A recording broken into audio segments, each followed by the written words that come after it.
Hello dear students, good evening, good morning. আশা করি প্রত্যেকে ভালো আছো, সুস্থ আছো। তো আমরা ইলেকট্রোম্যাগনেটিজম চ্যাপ্টার পড়ছিলাম, একটা ক্লাস আমরা করেছি এবং সেখানে আমরা চুম্বক বলরেখার কিছু প্রপার্টি, চুম্বক বলরেখা কেন আমরা আঁকি, তড়িৎ বলরেখা কেন আমরা আঁকি, এই সমস্ত বিষয়ে আমরা আলোচনা করেছিলাম। আজকে আমরা তোমাদের পড়াবো যে চুম্বক বলরেখা কি কি ধর্ম রয়েছে। ঠিক আছে, আজকে আমাদের পড়ার মূল বিষয় হচ্ছে যে properties of magnetic lines of force.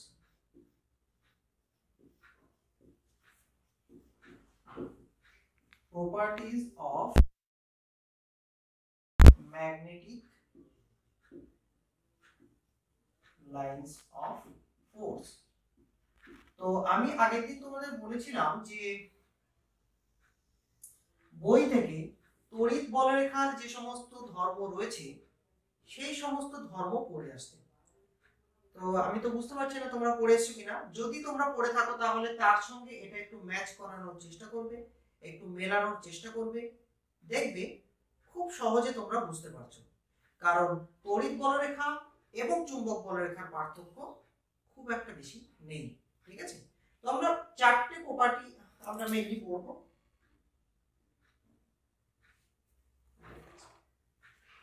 ওকে, ঠিক আছে না? এবারে আমরা চারটে প্রপার্টি মেনলি এখান থেকে পড়বো। ঠিক আছে, চারটে প্রপার্টি। তো প্রথম কথা নাম্বার 1, তো আমি এগুলো মুখে বলে দিচ্ছি যেগুলো খুব একটা ইম্পর্টেন্ট নয়, বা আগের দিন আমরা যেটা বলেছি অ্যাকচুয়ালি, যে তড়িৎ বলরেখা বা চুম্বক বলরেখা যাই বলো এটা কিন্তু কাল্পনিক, এদের বাস্তব কোনো অস্তিত্ব নেই। তাহলে আমরা কেন আঁকি? প্রশ্ন আসতে পারে আমরা কেন আঁকি। কারণ আমরা যেহেতু চুম্বক ক্ষেত্র বা তড়িৎ ক্ষেত্র দেখতে পাই না, তাই আমরা কল্পনা করার জন্য যে চুম্বক ক্ষেত্রটা দেখতে পাই না কিন্তু অ্যাকচুয়ালি কেমন হয়, সেই কল্পনা থেকে আমরা কিন্তু তড়িৎ বলরেখা বা চুম্বক বলরেখা এঁকেছিলাম ভিজুয়ালাইজ করার জন্য। ঠিক আছে, তো এখানে আমি কেমন হয় চুম্বক বলরেখা সেটাও আমি তোমাদের বলেছিলাম। তো আমি এখানে চুম্বক বলরেখাটা আঁকছি আবার। তো একটা নর্থ পোল রয়েছে আর একটা সাউথ পোল রয়েছে, মানে অ্যাকচুয়ালি এটা একটাই ম্যাগনেট, ধরে নাও একটাই ম্যাগনেটের নর্থ পোল এবং সাউথ পোল। ঠিক আছে, তো কেমন হয় আমরা বলেছিলাম যে নর্থ পোল থেকে বেরিয়ে সাউথ পোলে গিয়ে ঢোকে। ঠিক আছে, নর্থ পোল থেকে বেরিয়ে সাউথ পোলে গিয়ে ঢুকবে।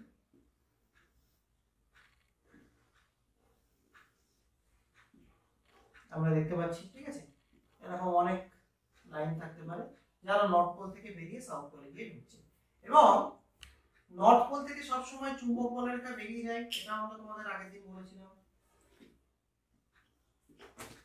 আর সাউথ পোলে সবসময় বাইরে থেকে এসে ঢোকে।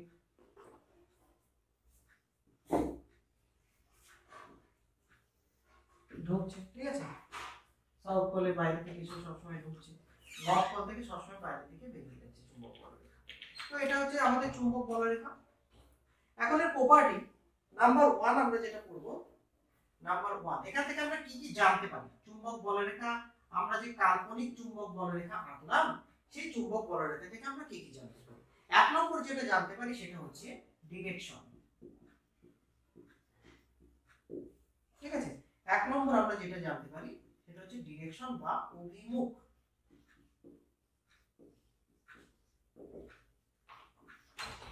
অভিমুখ আমরা জানতে পারি।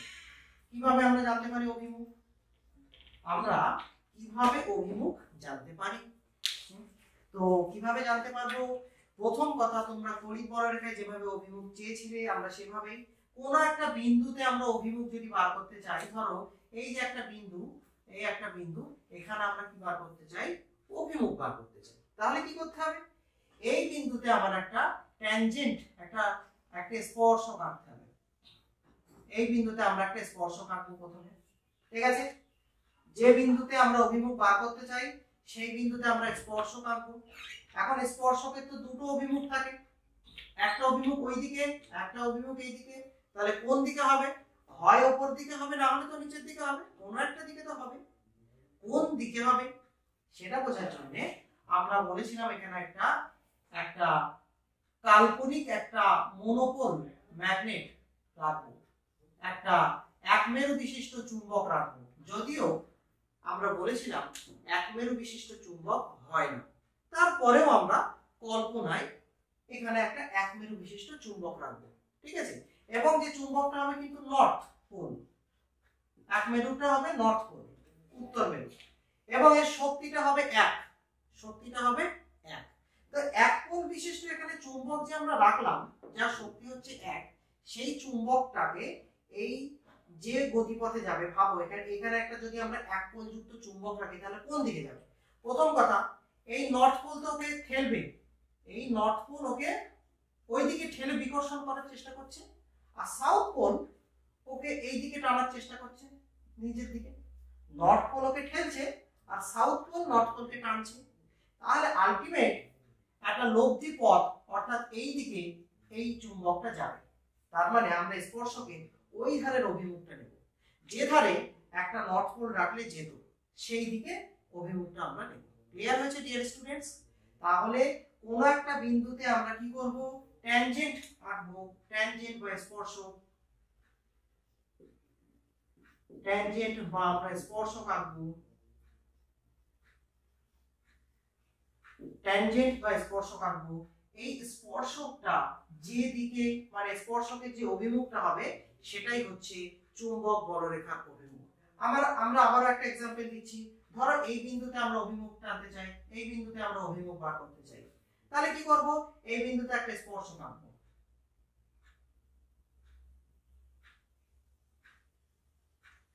আমরা এই বিন্দুতে একটা স্পর্শক এঁকেছি। এখন স্পর্শকের তো দুটো হবে, হয় এদিকে অভিমুখ হবে, না হলে এদিকে অভিমুখ হবে। কোন দিকে হবে সেটা আমরা কিভাবে বুঝবো? আমরা কল্পনায় এখানে একটা আমরা নর্থ পোল বসিয়ে দেব, একটা নর্থ পোল আমরা কল্পনায় এখানে বসিয়ে দেব। তাহলে দেখা যাক সেই নর্থ পোলটা কোন দিকে যাবে। এখানে একটা একক শক্তি বিশিষ্ট, যার শক্তি এক, সেই রকম শক্তি বিশিষ্ট একটা উত্তর মেরু যদি বসাই, তাহলে সেই উত্তর মেরুটা কোন দিকে যাবে? এই উত্তর মেরুকে ঠেলছে, ভালো করে বোঝো, এই উত্তর মেরু এইটা সোজাসুজি ওকে ঠেলছে, এই দিকে বল প্রয়োগ করছে, এই উত্তর মেরু ওকে এই দিকে ঠেলছে, আর এই দক্ষিণ মেরু ওকে এই দিকে টানছে। তাহলে একটা এদিকে ঠেলছে, একটা ওদিকে টানছে, তাহলে আলটিমেট সে এই পথে যাবে। তাহলে স্পর্শকের এই অভিমুখটা হচ্ছে এই বিন্দুতে চুম্বক ক্ষেত্রের অভিমুখ। এবারে আমি কি করতে পারি? তাহলে এখানে নর্থ পোলটা মুছে দিচ্ছি, ঠিক আছে, এখানে নর্থ পোলটা মুছে দিচ্ছি, এখানে আমরা এটা মুছে দিচ্ছি। তাহলে যে কোনো বিন্দুতে আমরা স্পর্শক টানবো। ধরো এই বিন্দুতে এবার যদি বলি অভিমুখ, তাহলে তোমরা নিশ্চয়ই বুঝতে পারছো সবসময় সাউথ পোলের দিকে হবে অভিমুখ, সবসময় কোন দিকে হবে? সাউথ পোল, দক্ষিণ মেরুর দিকে হবে। তাহলে এই যে সাউথ পোল সবসময় অভিমুখটা এই দিকে হবে, এখানে এই দিকে অভিমুখ রয়েছে। তুমি যদি বলো এই বিন্দুতে অভিমুখ কত, এই বিন্দুতে অভিমুখ কত, তাহলে নর্থ থেকে সাউথের দিকে হবে সবসময়, বুঝতে পারছো? কারণ নর্থ পোল ঠেলে দেয় আর সাউথ পোল কাছে টানে, তাহলে যে কাছে টানবে তার দিকেই অভিমুখটা হবে। তাহলে যেহেতু সাউথ পোল কাছে টানে আর নর্থ পোল ঠেলে দেয়, তাহলে অভিমুখটা সবসময় সাউথের দিকে হবে। তো এখানে কোন দিকে হবে? এখানে স্পর্শক টানলে এই দিকে হবে অভিমুখ। আশা করি তোমরা বুঝতে পারছো, এখানে এই দিকে হচ্ছে অভিমুখ। তাহলে আমরা চুম্বক বলরেখার একটা ইম্পর্টেন্ট প্রপার্টি বললাম যে চুম্বক বলরেখা আঁকার মাধ্যমে আমরা কি বুঝতে পারি? চুম্বক বলরেখা আঁকার মাধ্যমে আমরা যে কোনো একটা বিন্দুতে চুম্বক ক্ষেত্রের অভিমুখ আঁকতে পারি। ধরো এবারে তোমার প্রশ্ন হতে পারে এই জায়গায় চুম্বকের, এই জায়গায় তো কোনো বলরেখা নেই, এখানে অভিমুখ কোন দিকে হবে? প্রশ্ন হতেই পারে। তো বলরেখা নেই বলা ভুল, এখানে বলরেখা আছে, আমি আঁকিনি তাই। এখান থেকে আঁকলে বলরেখা অবশ্যই পাওয়া যাবে। এটাকে ধরে একটা বলরেখা এঁকে দিলাম, ঠিক আছে, এটাকে ধরে একটা বলরেখা এঁকে দিলাম। এবার এখানে অভিমুখ কোন দিকে হবে? নর্থ থেকে সাউথের দিকে, তাহলে এই দিকে হবে। বুঝা গেছে? তাহলে আমরা চুম্বক বলরেখা থেকে আমরা কি বুঝতে পারি? চুম্বক বলরেখা থেকে আমরা বুঝতে পারি চুম্বক ক্ষেত্রের মধ্যে কোনো একটা বিন্দুতে চুম্বক ক্ষেত্রের অভিমুখ কোন দিকে হবে সেটা আমরা কাল্পনিক বলরেখা আঁকার মাধ্যমে নির্ণয় করতে পারি। যেমন আমি এখানে একটা ফাঁকা বিন্দু ধরেছিলাম, কাল্পনিক একটা বলরেখা আঁকলাম, একে আমি অভিমুখটা খুব সহজে বার করে নিতে পারলাম যে কোন দিকে রয়েছে অভিমুখ, ঠিক আছে। আদারওয়াইজ সিম্পল একটা যদি চুম্বক থাকতো তাহলে তুমি কিন্তু অভিমুখ বার করতে পারতে না। আমি যদি বলরেখা না আঁকতাম, এই কোনো বলরেখা ধরো আঁকিনি, শুধু আমি বলতাম যে আচ্ছা বলো তো এখানে অভিমুখ কোন দিকে হবে, এই বিন্দুতে অভিমুখ কোন দিকে হবে, তুমি বলতে পারতে না। কিন্তু আমি যে একটা কাল্পনিক বলরেখা আঁকবো তখন তুমি বলবে ও আচ্ছা আচ্ছা এই তো বলরেখা, তার মানে অভিমুখটা কোন দিকে হবে, অভিমুখটা এই দিকে হবে, স্পর্শক বরাবর নর্থ থেকে সাউথ পোলের দিকে হবে স্পর্শক বরাবর। ঠিক আছে, তাহলে আমরা কি করলাম, অভিমুখ শিখে গেলাম, আশা করি বোঝা গেছে বলরেখা কেন আঁকি। প্রথম কথা এই অভিমুখ বার করার জন্য, ক্লিয়ার, নাম্বার 1 পয়েন্ট। নাম্বার 2 আমি এখানে লিখছি, নাম্বার 2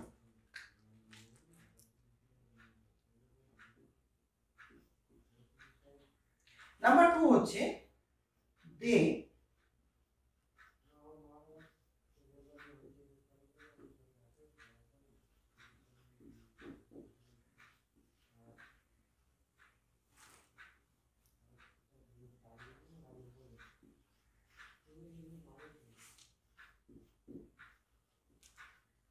দু নম্বর প্রপার্টি বলছে they do not cross each other, অর্থাৎ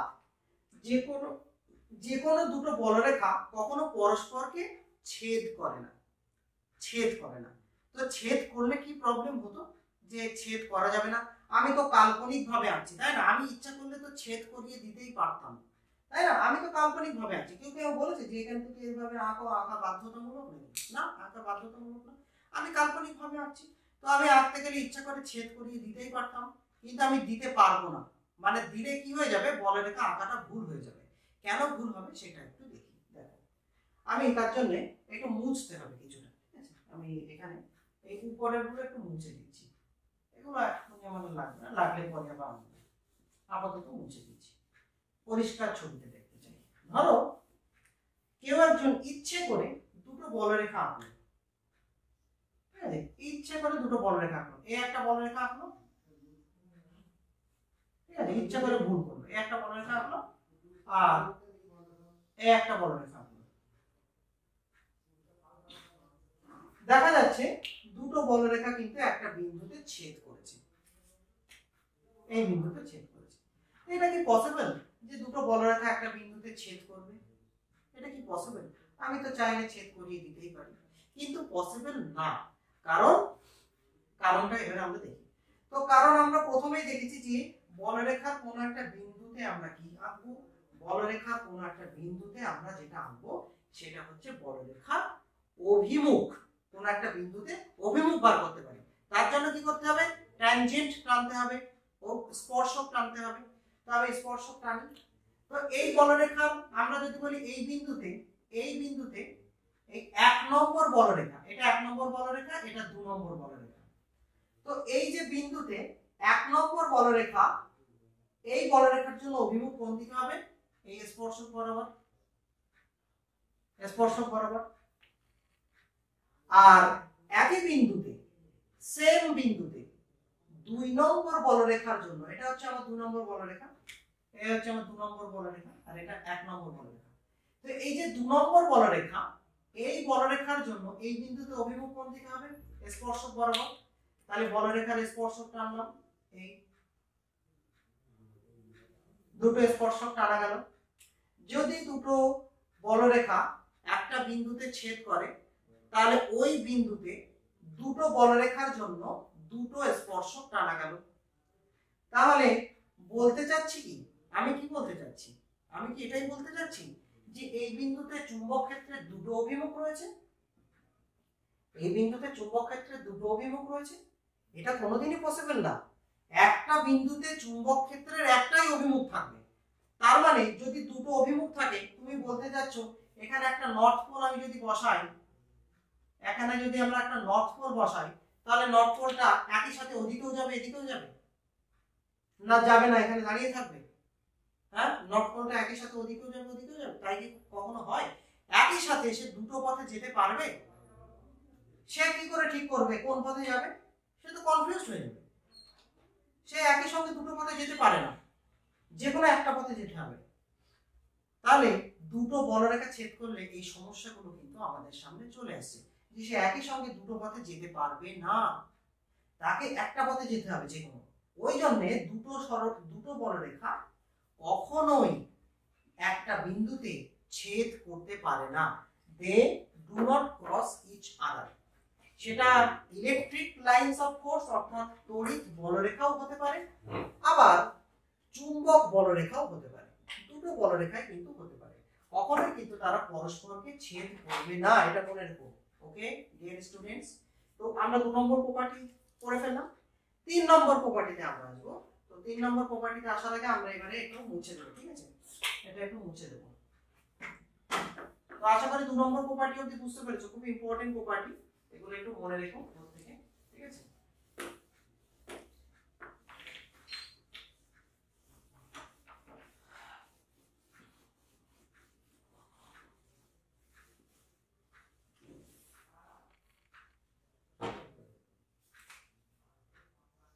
দেখো নাম্বার 3,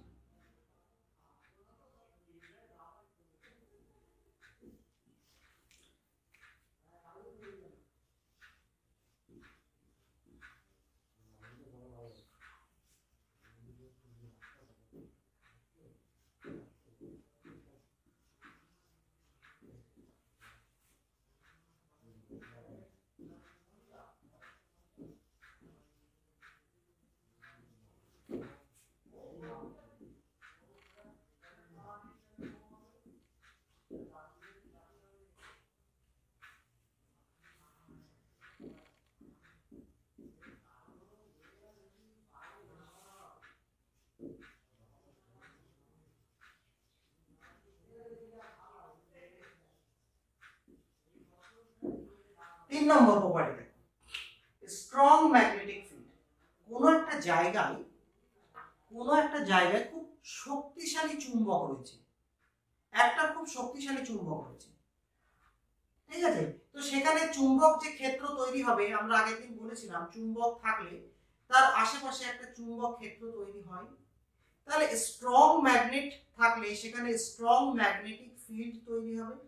স্ট্রং ম্যাগনেটিক ফিল্ড আমরা আঁকতে গেলে আমাদের বলরেখা আঁকতে হবে। আমরা ম্যাগনেটিক ফিল্ড কিভাবে আঁকি? বলরেখার সাহায্যে। তো সেখানে যেখানে স্ট্রং ম্যাগনেটিক ফিল্ড সেখানে আমার বেশি সংখ্যক বলরেখা আঁকতে হবে, আর যেখানে উইক ম্যাগনেটিক ফিল্ড, যেখানে ম্যাগনেটিক ফিল্ড বা চুম্বক ক্ষেত্রটা দুর্বল, সেখানে বলরেখার সংখ্যা কম হবে। যেমন ধরো আমি এখানে দুটো চুম্বক আঁকছি, আমি এক মেরু চুম্বক দিয়ে বোঝাচ্ছি যাতে তোমাদের বুঝতে সুবিধা হয়। এক মেরু চুম্বক আঁকছি, ঠিক আছে। ধর এখানে দুটো এক মেরু চুম্বক রয়েছে, একটা আমার নর্থ পোল, একটা আমার আরেকটা নর্থ পোল, ঠিক আছে, দুটোই আমার নর্থ পোল রয়েছে, ঠিক আছে। এটা হচ্ছে স্ট্রং, এই নর্থ পোলটা ধরো স্ট্রং। আচ্ছা স্ট্রং উইক পরে লিখছি, এটা তো তোমরা ডিসাইড করবে স্ট্রং নাকি উইক, ঠিক আছে। আমি এটা সরিয়ে আঁকি তাহলে ভালোভাবে বোঝা যাবে। আমি দুটো ম্যাগনেট রয়েছে একটু সরিয়ে একটা আছে আমি এখানে নর্থ পোল, আর একটা আছে আমি এখানে নর্থ পোল, ঠিক আছে। ওটা আলাদা, এটা আলাদা। তো এখানে আমি লাইনস অফ ফোর্স গুলো এইভাবে আঁকছি।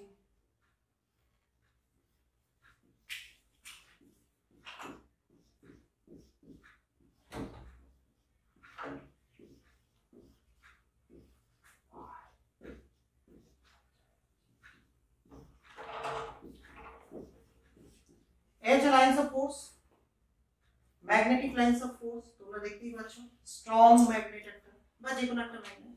আর এই যে নর্থ পোল, এর লাইনস অফ ফোর্স গুলো এরকম।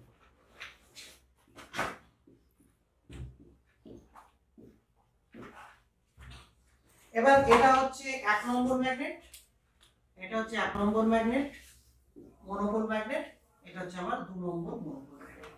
এখন তোমরা নিজেরা বলো তো কোন ম্যাগনেটটা এখানে সবথেকে বেশি শক্তিশালী? তোমরা নিজেরা বলো, 1 নম্বর ম্যাগনেট নাকি 2 নম্বর ম্যাগনেট এখানে শক্তিশালী? অবভিয়াসলি 1 নম্বর ম্যাগনেট। যে ম্যাগনেট থেকে যত বেশি লাইনস অফ ফোর্স বার হবে সেই ম্যাগনেট তত বেশি শক্তিশালী, আর এই ম্যাগনেট থেকে কম লাইনস অফ ফোর্স বের হচ্ছে এই ম্যাগনেট কিন্তু কম শক্তিশালী। এখানে আমি তোমাদের একটা হিসাব বলে দিতে পারি কত গুণ শক্তিশালী, সেটাও ম্যাগনেটিক লাইনস অফ ফোর্স গুণে বলে দিতে পারো, কাউন্ট করে।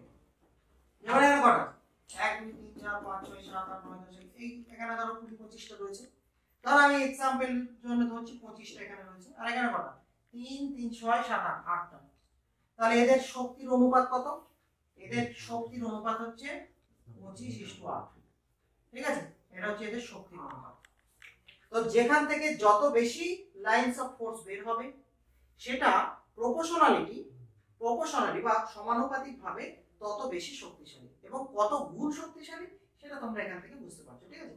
এটা হচ্ছে 25, এটা হচ্ছে 8, তাহলে 25:8 ক্লিয়ার হয়েছে ডিয়ার স্টুডেন্টস? ওকে, তো এটা আমরা বুঝতে পারলাম তাহলে ম্যাগনেটিক ফিল্ড। আচ্ছা, এখান থেকে আরো একটা জিনিস তোমাদের একটু বলে দেওয়া দরকার, সেটা হচ্ছে ধরো এটা বুঝতে পেরেছো, এটা আমি মুছে দিচ্ছি, ঠিক আছে।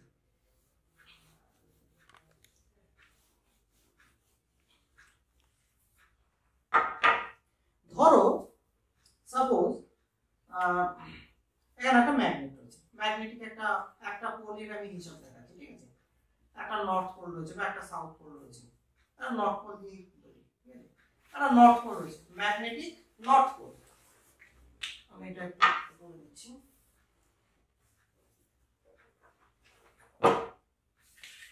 ম্যাগনেটিক নর্থ পোল, ঠিক আছে।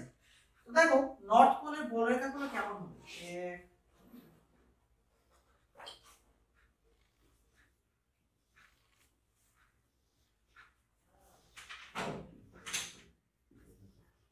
দেখতে পাচ্ছ বলরেখাগুলো যত দূরে যাচ্ছে, আমি একটা সাইডে রেখেছি, অ্যাকচুয়ালি সব দিকে হবে, আমি একটা সাইড দেখাচ্ছি, যে যত দূরে যাচ্ছে তত কি হচ্ছে, বলরেখাগুলো স্প্রেড করছে, তত ছড়িয়ে পড়ছে।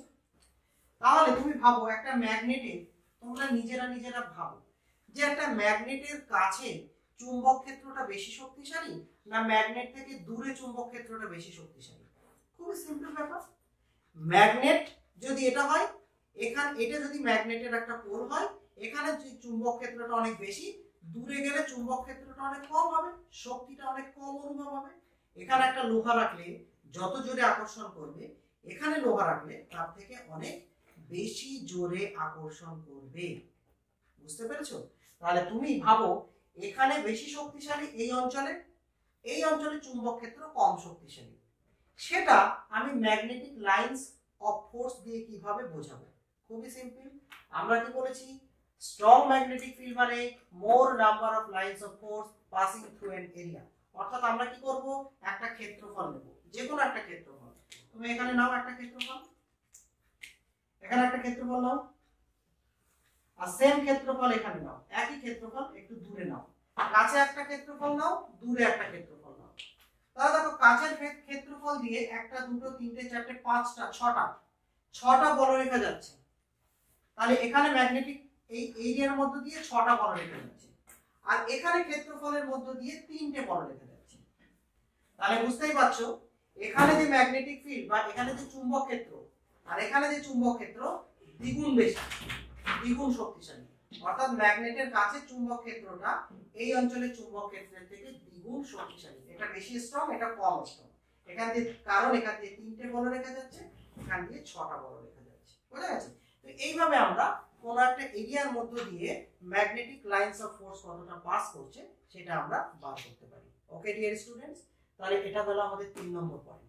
এখান থেকে কিন্তু এরকম ধরনের বিভিন্ন অঙ্ক আসে, বলরেখা কাউন্ট করা, এখান থেকে আসে তড়িৎ বলরেখা কাউন্ট করা থেকেও কিন্তু অঙ্ক আসে। তো খুব সিনসিয়ারলি এগুলো একটু পড়বে, ঠিক আছে? অঙ্ক কিন্তু এখান থেকে পড়ে। চলে আসবো আমরা আমাদের শেষ আর একটা পয়েন্ট হচ্ছে 4 নম্বর পয়েন্ট। এটা সোজা পয়েন্ট, ঠিক আছে? 4 নম্বরটা সোজা।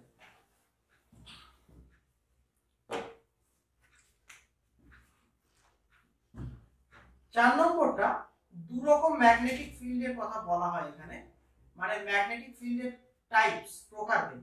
একটা হচ্ছে uniform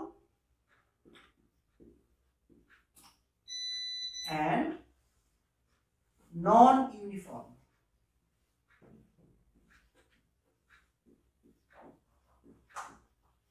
Uniform and non-uniform magnetic field. Uniform মানে তোমরা বুঝতে পারছো সব জায়গায় সমান হবে, আর নন ইউনিফর্ম মানে সব জায়গায় সমান হবে না। ইউনিফর্ম মানে সব জায়গায় সমান হবে, আর নন ইউনিফর্ম মানে কিন্তু সব জায়গায় সমান হবে না। তো দেখো এখানে ডিয়ার স্টুডেন্টস, আমি এখানে একটা ম্যাগনেট রাখছি, এটা ম্যাগনেটের নর্থ পোল, আর এখানে অন্য একটা ম্যাগনেট রাখছি যেটা ম্যাগনেটিক সাউথ পোল, ঠিক আছে, নর্থ পোল আর সাউথ পোল। তো কি হবে, ডাইরেক্ট তুমি যদি এখানে একটা সিঙ্গেল একটা নর্থ পোল রাখো তাহলে সে সোজাসুজি নর্থ পোল বিকর্ষণ করবে আর সোজা সাউথ পোলের দিকে চলে যাবে, অর্থাৎ তার গতিপথটা হবে, এখানে যদি আমরা একক শক্তি বিশিষ্ট একটা ম্যাগনেট রাখি তার গতিপথটা সোজা নর্থ থেকে সাউথের দিকে, কোনো বাঁকা চোরা পথে সে যাবে না, একদম ডিরেক্ট পথ। তাহলে আমরা সেই হিসাব যদি করি তাহলে এই জায়গায় আমরা যদি ম্যাগনেটিক লাইন্স অফ ফোর্স আঁকি এটা করে সোজা,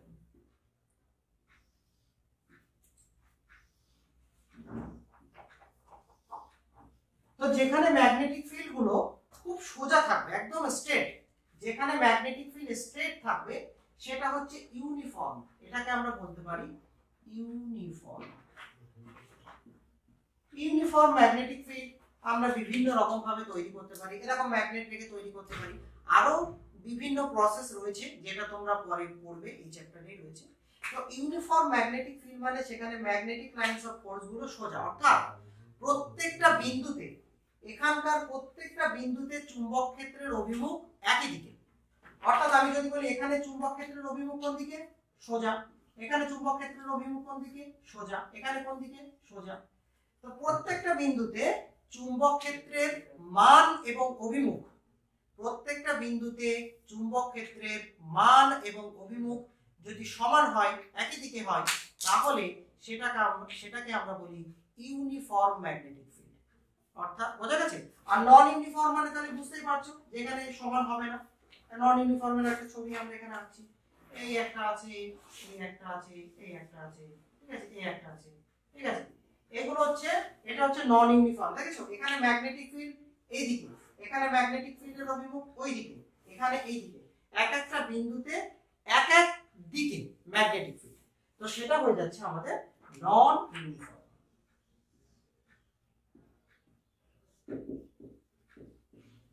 নন ইউনিফর্ম ম্যাগনেটিক ফিল্ড, ঠিক আছে, এটা হচ্ছে আমার ইউনিফর্ম ম্যাগনেটিক ফিল্ড, এটা হচ্ছে non uniform magnetic field. Okay dear students, তাহলে আমরা এই পর্যন্ত আজকে রাখছি। 4 নম্বর প্রপার্টি আমরা বলেছিলাম, 4টি ইম্পর্টেন্ট প্রপার্টি পড়ে যাব।